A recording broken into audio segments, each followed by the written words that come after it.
Okay.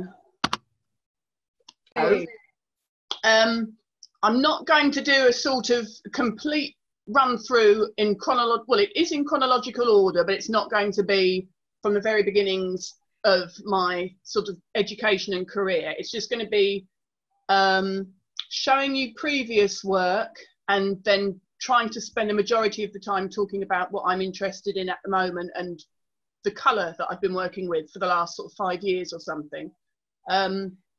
So these are a selection of pieces from between the years 2001 and 2002, and they're work that I made.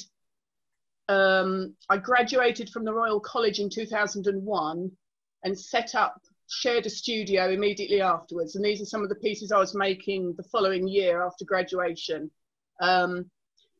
And they were touching upon themes which I'd explored at college to do with genetics, genetic modification. The piece top right is specifically thinking about cloning. The piece bottom left, called Scape, is a landscape of cells with a mutation. So they were all to do with the negative sides of the way I was envisaging that science was going to move in the future. And although all the pieces for me had a fairly strong message, I didn't want to sort of ram that message home. It was integral to the work, but it wasn't necessary to necessarily know what the work was about. It was hopefully still enjoyable on an aesthetic level, but that was my way of thinking. The black glass, these are 3 pieces on the wall. They're separate pieces, although they're all on photographed on white background, so they merge. The use of black glass really was to sort of conjure up the idea of infertility, and that something had gone wrong at a genetic level within the sort of the structure, the natural organic structure of a plant or a seed head or a leaf form. Something was deeply wrong at the sort of DNA level, and really the only time you ever see this sort of dense black in nature is when it's to do with decay and rot. And so these pieces, which were supposed to be incredibly abundant and growing and bursting with fertility, you know, for me had this contradiction that actually there was something incredibly wrong with them.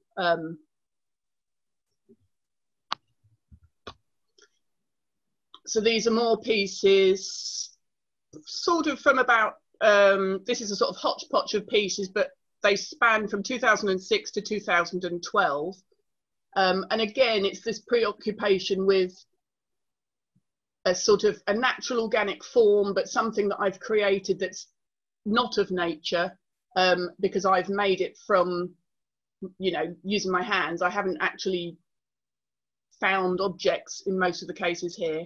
And it's part of my sort of way of working is to use contrast always. So it's normally a contrast of texture or surface finish. So most of the pieces combine polished surfaces with matte surfaces. The contrast of colour, the top 3 images all incorporate cast metal, silver or aluminium, and I wanted to use those as very neutral grey colours as a contrast with the black or the clear glass. The piece bottom left has aluminium gilding on the inside of that sort of funnel. The piece in the middle bottom has a lampworked element, which I learned how to do. I did a 3-month residency in Sunderland, hosted by the Crafts Council, or paid for by the Crafts Council and hosted at Sunderland, where I met Carrie Fertig. And so I was always sort of, my first love is for lost wax casting, and I'm absolutely passionate about it, but it's so long-winded and the processes take such a long time that I'm always trying to sort of have a diversion on the go as well. And so the cast metal or the lamp working or the gilding are a sort of a contrast of material and a contrast of sort of the thought process for me that that frees me up a little bit and allows my brain to have some sort of room for maneuver in, you know, the weeks and weeks of work that it would take to make the model, make the master sort of the silicon mold, and then go on and cast the glass and finish it. So whilst my work will always absolutely have a lost wax cast element to it, it often will have something else incorporated as well. And that's sort of followed through my practice from day one, really, from the sort of degree show when I finished my BA right up until now. I'm just looking, I've got some notes, very professional of me. So this now takes us up to 2014. And again, I'm working with the same principles. I'm using black glass to try and conjure up a sense of mutation, something that's bursting out of the surface of this clear base. I was using pre-made spun metal little molds. I came across these little spun metal pieces, so I took molds from them and I was repeating them and duplicating them for this piece. And I did a series of works, and I've got 4 of them to show you, and they're all called star coral. That was the sort of thought processes that were in my mind, that it looked very much like coral. It was quite literal in its delivery of an idea, of the inspiration, and yet they were sort of totally not of nature. They were created by me, and they were very man-made in their, or human-made in their sort of general essence. So again, it was hybridizing a natural form, something that you could recognize from nature, but is totally surreal in its sort of delivery.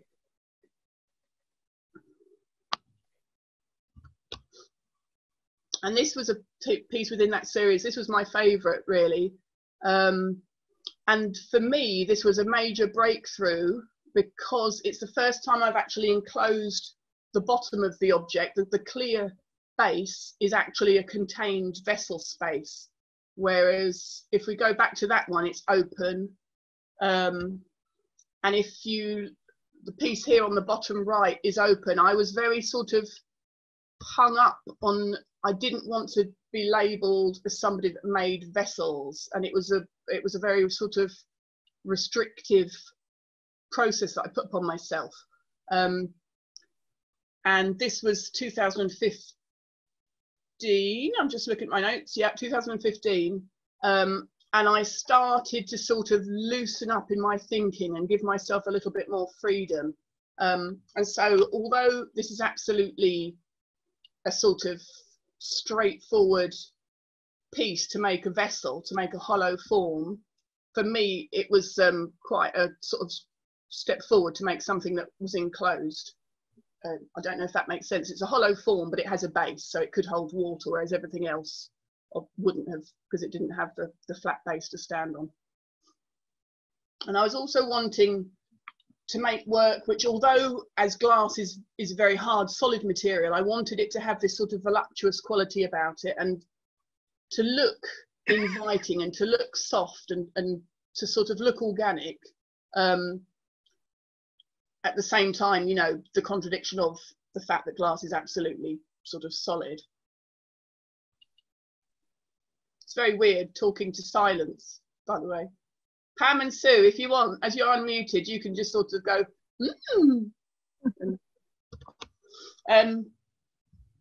So here we go into my first adventure with colour. This, again, I'd sort of given myself a little bit of mental freedom, I felt, by having a vessel form. And so I kind of was ready to make the next step into introducing colour to my work. And it seemed very appropriate that these sort of coral-like pieces should have something colourful about them. All the previous work that I'd been making up until now, all the sort of black and clear pieces, I felt they didn't need colour. It was superfluous to the form. It was superfluous to the idea that was behind my thinking. It was an unnecessary distraction in a way. But now I'd sort of let myself off the hook a little bit. And although I hadn't got onto making anything other than this at the moment. My thought processes were jumping ahead, and I was seeing myself, you know, making work in colour. But you know, because of the nature of the work, everything takes so long to make. I've always got a piece sort of that's being made, but my brain has jumped ahead to the third or the fourth piece subsequent to that. So this was going on in my head, and I was already dreaming of what I was going to make afterwards. So this piece I made in 2015 for the to enter into the British Glass Biennale.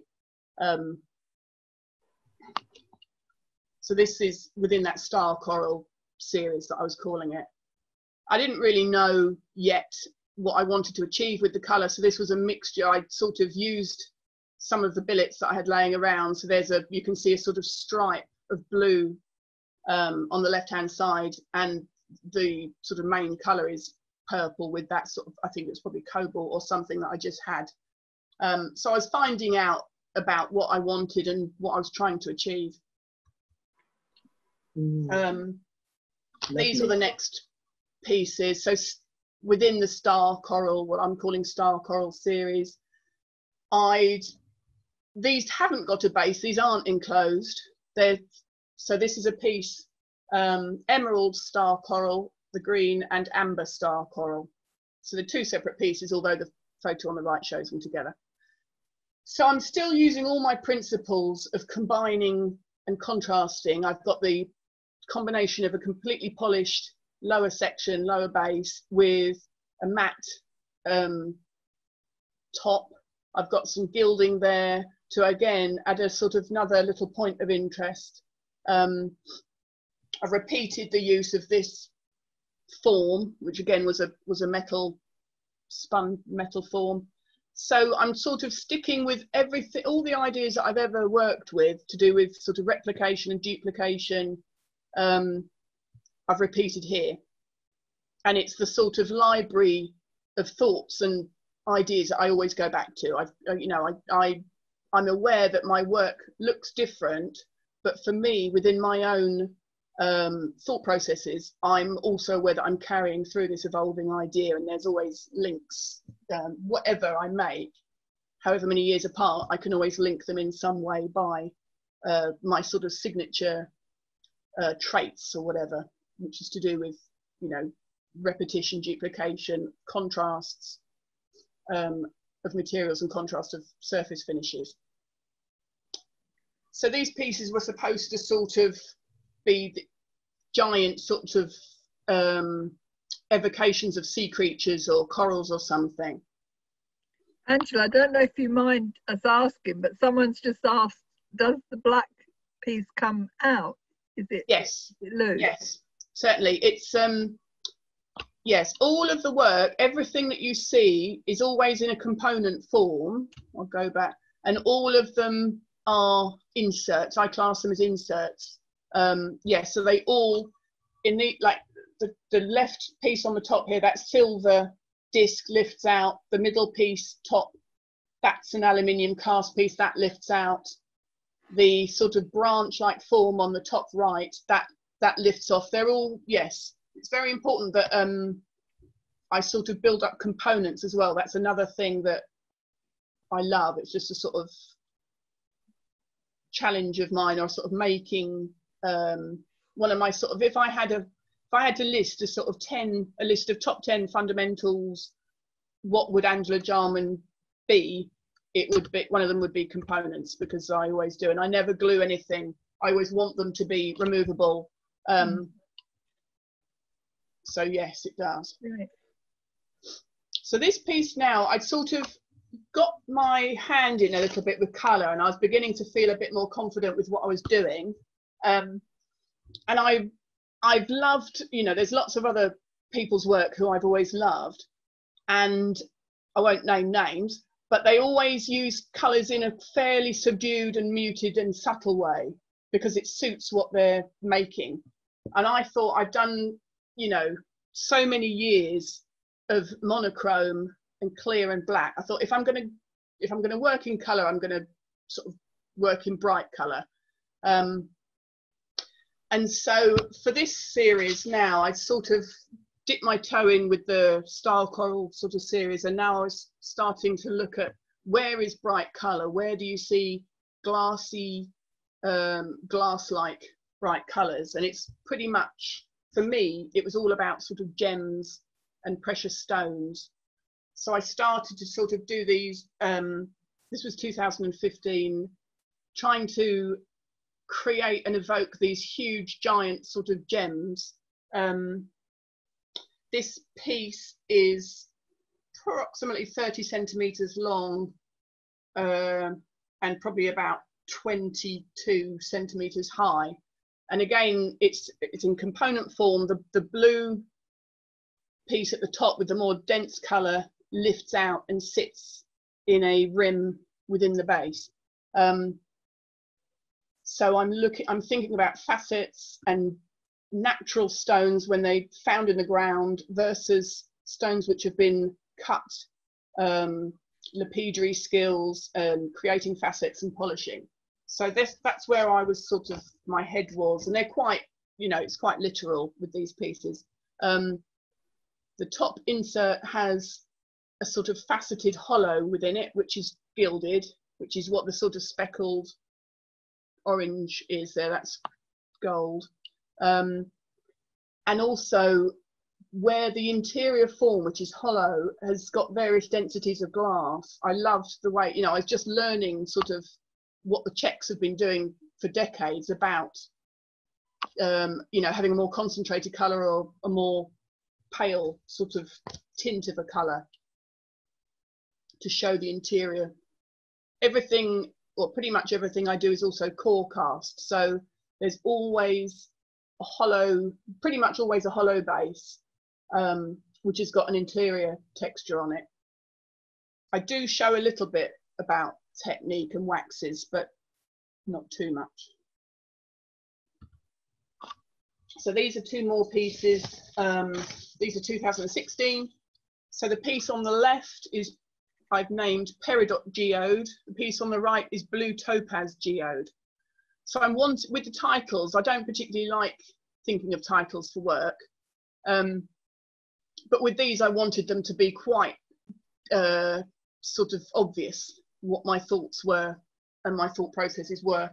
And so referencing gemstones and precious gems. These again, both of these have got some gilding on the interior. The piece on the left, the Peridot Geode, is, the top is actually a ring. So when you look at it from above, you look through into the cast base and you can see the interior form on there. And again, these are polished. The bases are completely polished. The tops are acid dipped, so that they're matte facets with polished edges. So again, I'm trying to sort of think about contrasts and highlights and the way that light can be picked up and reflected and things.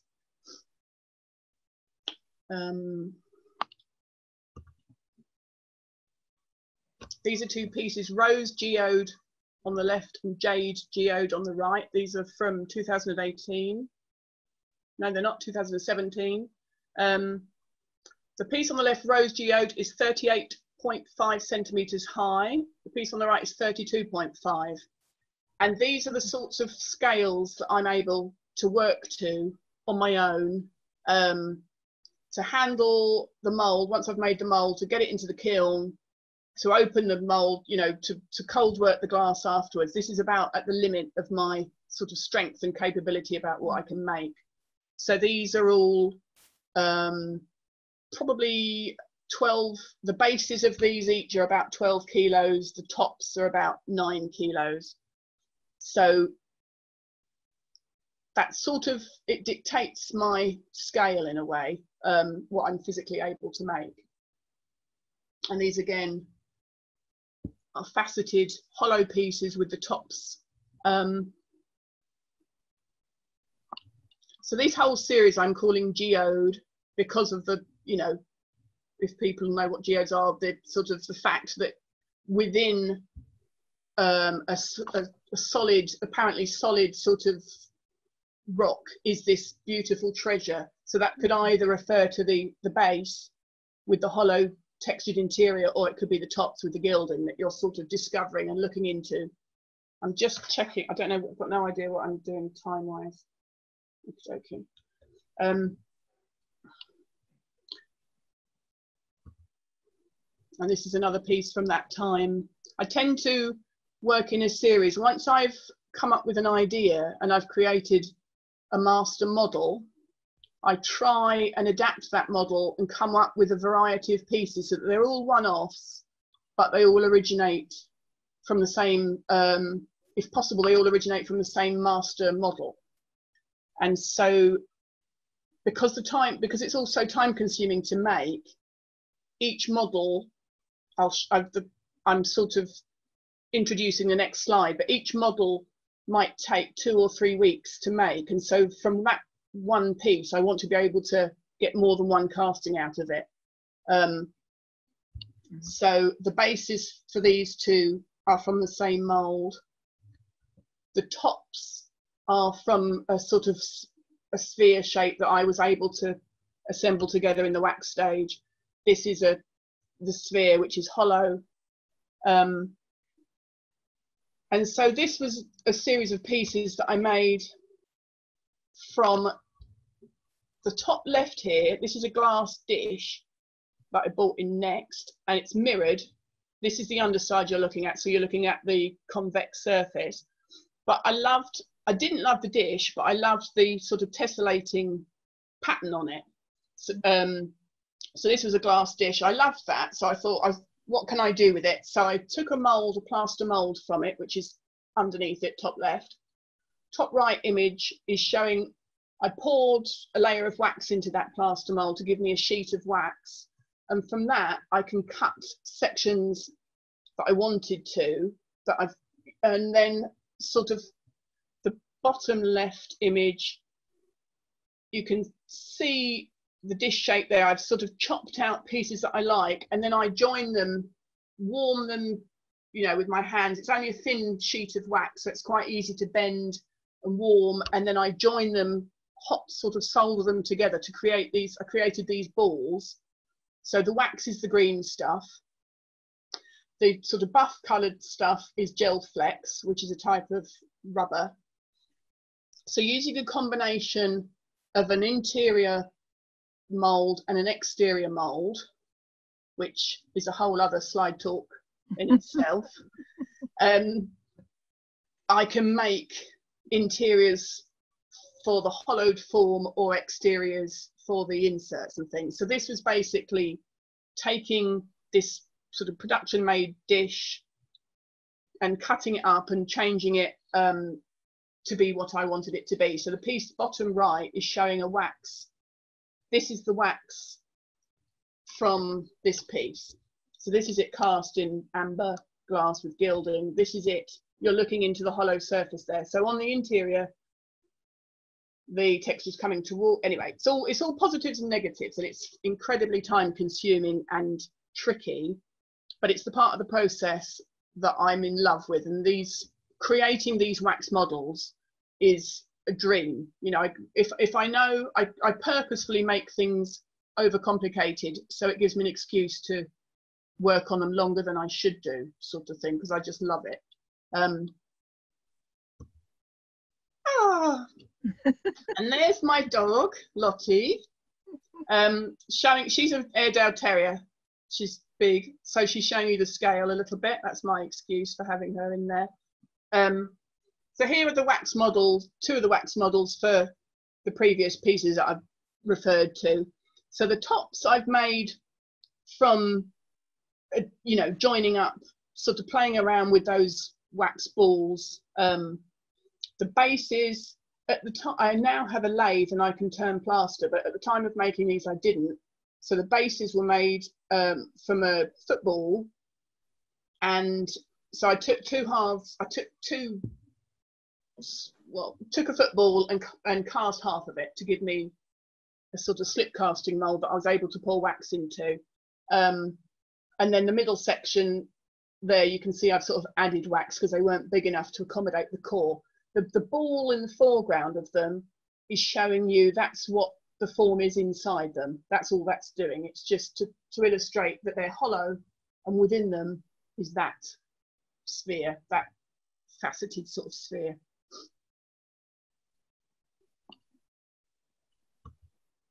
And here's another piece from that sort of series. The insert on this, the top has got that faceted sort of tessellated texture on the interior and the exterior, and then it's got silver or white gold gilding on the inside. And all of these pieces, when I've spent time in galleries looking at my work under spotlights, I've realized how important it is to have lots of polished highlights. If these tops were purely matte, they just don't capture the eye. They're not as intriguing. People, myself included, you know, they're just not as good to look at. So I've learned from sort of being around galleries and being on the stand at galleries or at art fairs that it's really necessary to sort of pick out these highlights. So the gilding is doing that. The gilding is inviting you to look in and see what's going on inside, and the sort of polished highlights are sort of, you know, hopefully making it more enticing, that you want to linger and you want to study the surface and form. And then from here, really my ideas started, well, they'd already started. Just to make it a little bit more simple, I've shown you all the pieces where I'm using a sort of cast top and a cast base. But at the same time, I'd also been looking at agates and finding out, you know, within nature, I'd been looking at sort of cut stone and faceted gemstone. I was looking at other forms of stone within nature, what other colours are there, what other patterns and surface decoration type things. So these are bad images, just photo taken from a book. But this was sort of where I was thinking at the same time. So this is 2017, and I wanted to capture the idea of the agate, but again, make it sort of artificial and make it something that's, although agates are incredibly brightly coloured in nature, they're not quite as brightly coloured as this. These are more sort of precious gems, agatized. So I wanted to make these sort of hyper real coloured pieces using inspiration of sort of lapidary, cut stones, agates. And again, so this is a disc that sits within the gallery of the cast base. So this is removable. And this was a whole new learning curve for me. This was a process that I had no idea about what was out there on the market, what you could buy. So the first, I knew I wanted to combine rods of colour. So I asked Liam, a blower, to pull me some cane. I didn't know you could already buy it. So spent a day with him pulling out some canes. Then I discovered that actually Bullseye make it. So then I was able to sort of spend all my savings on Bullseye stringers and rods, which are all supposedly compatible. So I thought that would be, you know, that seemed perfect, you know, it was great. So I've got a process shot, not yet, but I have got a process shot coming up to show how I make them. But for me, so these were sort of capturing the idea of an agate stone, but within this sort of tradition of Mourinho, looking like, if you know what Mourinho are, which are the pulled sort of strands of blown patterns, like the way they make rock as well, confectionery rock. So I was coming up with my own sort of way of making Mourinho. So the image, the detail on the right shows you the individual stringers stood up on their end and all packed into a mould tightly and cast together, fused together. So the whole is very practical. It's how you get the disc in and out, but it's also the sort of the centre of a geode, which are normally hollow, which, you know, or sometimes you get the centre of an agate as well, which has got a hollow inside it. So these are some more from 2017 to 2018 really, experimenting, sort of finding out what I wanted to do with the bullseye, the rods and stringers and these Mourinho discs, and sort of having fun, and just this again, in the way that I overcomplicate my waxes, I've overcomplicated these really, because to make one of these discs involves me sitting down, which is always good, drinking cups of tea, listening to podcasts or music, and just losing myself in the arrangement of these rods. And they take, well, sort of the minimum would be about 20 hours. And one of the pieces that I made, which cracked, I wrote it down, and it was 68 hours. So incredibly time consuming. But again, that seems to really suit my personality, something about being really meticulous and really fastidious about the making process. How big are these discs? For instance, the top left piece, that's called Spring Green Agate Geode. That is, where's my camera? That's a 20 centimeters diameter. Wow, roughly. Big then, yeah. I think small. Well, for me, I think these are the sort of ideal size to make.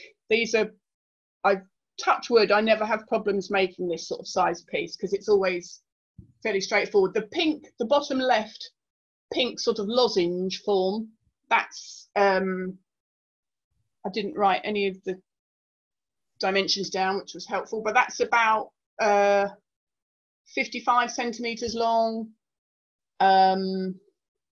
various dimensions, but all between sort of 9 kilos up to about 12 kilos of gaffer. So the bases are all gaffer, the inserts, the sort of lidded inserts are all bullseye.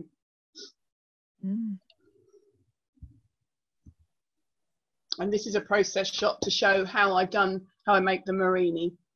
So I make a wax, whenever I'm making wax models, because they've always got the component element, I always make the components at the same time. So if I'm working on a base piece, I also have the wax top, and I keep fitting them together to make sure that they're going to fit. So that's the same with these Mourinho discs. This mold, you're looking down onto a refractory mold in the image on the left. That started life as a wax disc with holes in, and I then steamed out the mold, and the 3 geometric sort of shapes, they were the holes. That's where the refractory mixture filled and have given me the positive sort of holes, which I then pack the rods and stringers around. So that's how I do the tops. So they then go into the kiln, fully fuse, and then they get ground and polished afterwards. So this has been a real learning curve, because everyone always bangs on about bullseye being completely compatible. And this colour here, the outermost rods are erbium pink, and then the third rod in, the little one, is petal pink, which is an opaque colour. And erbium and petal pink do not like each other. And I've had the whole of lockdown, really. At the beginning of lockdown, I cast a piece using these 2 colours next to each other, and it's just cracked. And I've been on to bullseye and had loads of correspondence with Ted. And anyway, I've just decided I can't use those 2 colours together. Whatever I do, whatever he recommended, still doesn't work. So I've had sort of the last 4 months, really, the whole of from the beginning of lockdown to now, trying to overcome this problem of these 2 colours cracking, and trying to make this piece that I was desperate to get to work and hasn't worked. Anyway, so that's where my challenge bit comes in. These are a little series, sort of, these are really where I'm always trying to sort of give myself a stimulus of a different technique or a different material. This these little pieces for me are really great to make because they're so small compared to my other stuff. So these are the bases for these are about 4 or 4.5 kilos each. And so these are great. So I make these as a distraction. So these are a sort of exercise in pure gemstones, what I see as gemstones. Trying different techniques on the outside to be evocative of sort of cutting techniques within stonemasonry or glass or lapidary. And these are little jars which are about 12 or 13 centimeters tall, with a Mourinho disc insert. And then within the discs, quite often I gild some of the edges. And again, it's a sort of exercise in trying to draw the eye. So this is the disc for the amethyst piece, which is the furthest on the right. This photo was taken before any of them were gilded. But again, it's me trying to sort of entice a viewer to come and look in, and you know, the gold will catch their eye, and then they'll look in and they'll realise it's a hole, and they can look through and realise it's a hollow form. So it's all sort of trying to entice a viewer and sort of get them to look at the work for as long as possible. And with the sort of addition of this, you know, it's evocative of a precious gem, and this is a precious gold layer. So it's all trying to sort of add this sort of create sort of glamour and sort of luxury within this object. So it's sort of the ultimate sort of super real, luxurious material object.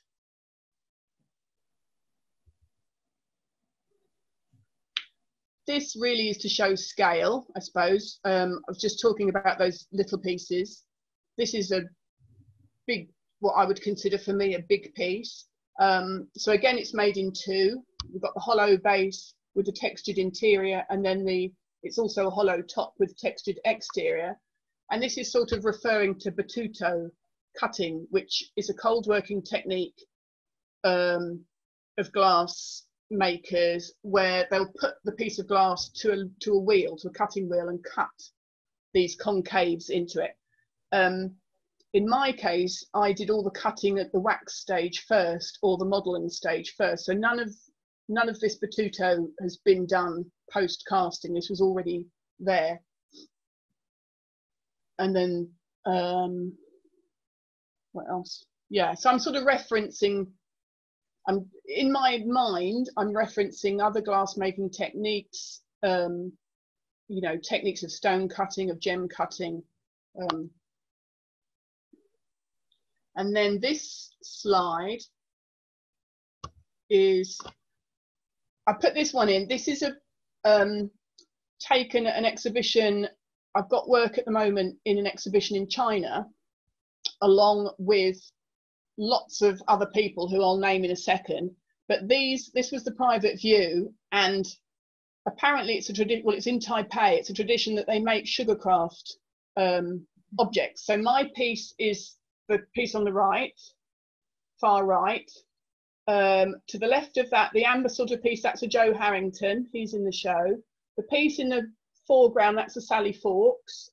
A Rick Jackson, far left, and then a little bit behind is Fiaz Elson. You can just make out the pale green, that's Bruno's piece, Bruno Romanelli.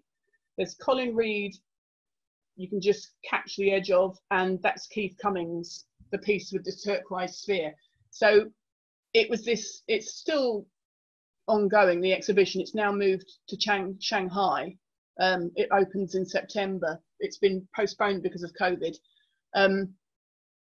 But it was incredible. We went out there, and it was incredibly sort of luxurious and no expense spared. And there were two private views. One of them was for sort of VVIPs, and the next night was for VIPs. And at both occasions, they made these little sugarcraft pieces, and I brought one home. So these were amazing. Anyway, so that was the sort of, that's the scale of the actual work, and that these pieces are about It's 4 centimeters high. My daughter ate mine. Well, they made 3 or 4 of each. Everybody kept eating them, and it's quite annoying because I wanted to bring them all home.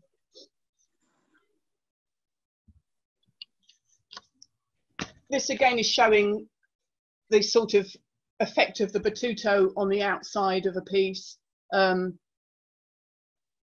This is called large Topaz Mourinho agate jar. And so I'm not coming up with anything creative here with the titles. I'm basically trying to describe for myself what it is. So it's topaz in colour, it's Mourinho, which indicates that it has a disc on the top. It's agate, which indicates that the disc is reminiscent of agate, and it's a jar because it's a lidded form. Yeah, giving things titles is not my favourite. These are a group of pieces which were shown earlier this year with Vessel Gallery at Collect. And so the little sort of 2 jars on the right there, a larger form with a gold rim, and then a large sort of turquoise piece with faceted interior. So Collect managed to happen just before the lockdown, really.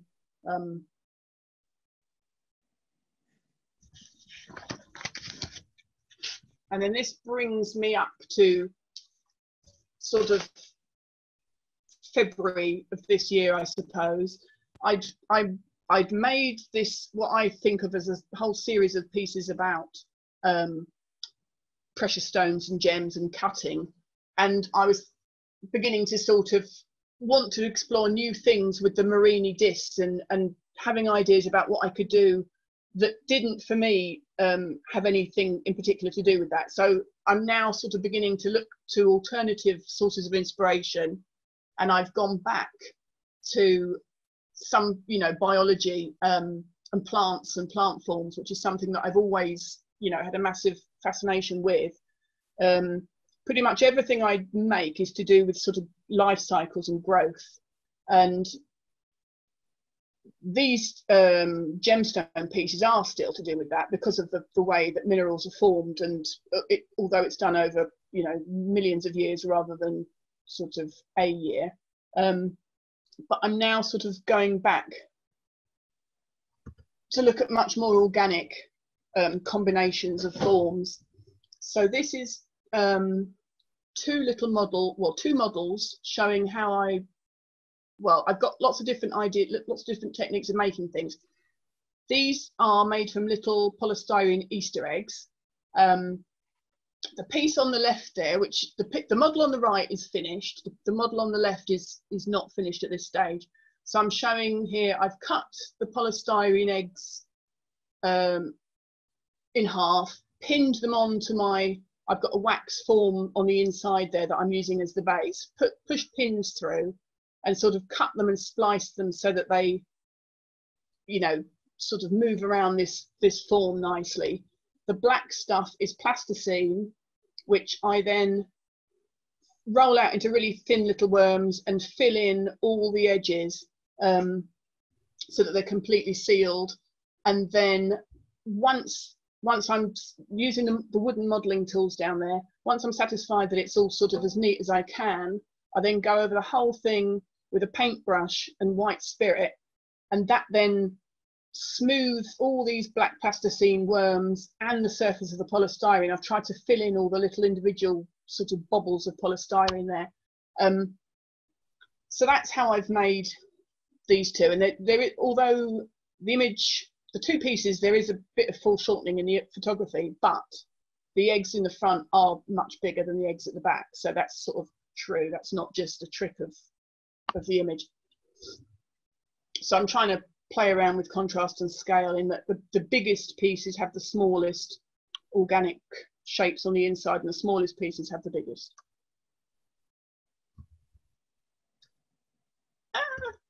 And my arrow doesn't want to move forward. Oh, so these are really crappy images as well, and I apologise for that, but this is why I'm sort of thinking now and looking now. Plant under the microscope, vascular sort of tissue, phloem and xylem, and this very artificial way that they've been stained. You know, this is all just to reproduce for the microscope sort of thing. But this sort of super realistic nature again. So I'm thinking about these at the moment. And these are the pieces that I've been making lately. The piece, the largest piece at the top, that's the one that's sort of, this is its third incarnation at the moment. This is the one that's started off life having lots of erbium pink and petal pink, and I ended up, it cracked twice in the kiln. I ended up remaking it, not realizing what the problem was, thinking, being led to believe it's something else. Anyway, came back to it. I ground out all the petal pink, which used to occupy the centers, recast it. Anyway, so it's a boring, long story, but it's taken me 4 months to make this one, really. So I think on my Instagram, I think I put a photo of this on in February, and here it is again, and we're now in August. It's actually only just succeeded, because the February one, although it looked good in the photo, it was actually cracked. And then the two pieces below it, this is what I've been working on today. So they're now cast and ground, the two discs. That's it. One of the discs on the right held in front of a lamp, just to show the sort of the idea of this sort of phloem xylem thing. So these discs will now go on to the reciprolac to be polished, and the bases, which I haven't, oh yes I have. Here there are the bases at the end of the bench there. They haven't had any cold working at all yet, other than I've ground the tops. So this is my bench as of today. This is what I've got the lovely task of cold working all of these pieces now. So I've had a great time making all the waxes. I love doing that. I always say to myself that I'll make a piece, cast it, finish it before I go on to the next one, and I never do. So I've now got to the stage where I've got 1, 2, 3, 4, 5. I've got 6 pieces now that need finishing, and it's the hottest part of the year. And although cold working is called cold working, by the time you've had the compressor on all day, it's not. I'm just looking at the time. It's 25 past.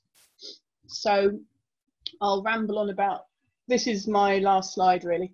I'll ramble. So in the background, I'm sorry if anybody's colorblind or has difficulty focusing.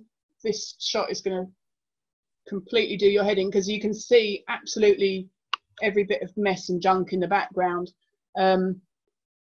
But I've got this really large studio now, so I've got the bench you're looking at, the bench behind it, which sort of mirrors it, and then I've got a kiln room off to the side, a room that I use for teaching off to the side. So I've got this huge space, and no matter where you look, there's mess basically, because I've managed to fill, you know, if rather than tidy up, I just sort of go off and find another bench and start work on there. So when I teach, it's absolutely clear, and you know, it takes me about 2 or 3 days to clear it, because I've just put stuff down and leave it. If you, under the bench there, you can see a mold. You can see that's a gel flex positive for the interior, and silicon sort of outer mold there. So I'm very happy to talk about technique, but I just didn't want to do it in this talk because it would just go on forever.